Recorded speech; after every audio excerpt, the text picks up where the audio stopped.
Gəzilər bax bu günləri həqiqətən qəlbimi açdı, ürəyimi açdı bu günləri. Qəhrəman şəhid atası Elşən əmi valla gəlişi özü bəs eləyir.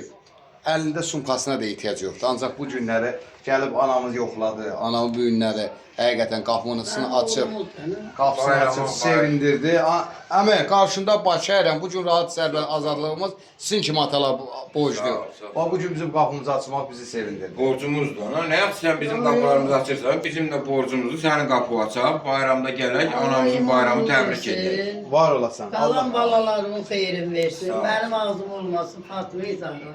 İnşallah nəvə yiyəsi olur bu yaxınlarda. Çok sağ ol. Allaha şükür, Allah xeyrin versin. Sağ ol, sağ ol. Başla dün. Allah eləməsin. Öyle Sağ ol. benim oğlum sensin. Sağ ol. Allah bütün şəhidlərimizin ruhunu şad eləsin. Şəhidlərimizin ruhu qarşısında baş əyirəm. Bax bu günləri bir şəhid atası sənin qapı açsa bu böyük bir qürur vericidir. Böyük bir evə bərəkət gəlməkdir. Elşən əminin simasında bütün şəhid ataların qarşısında baş əyirəm.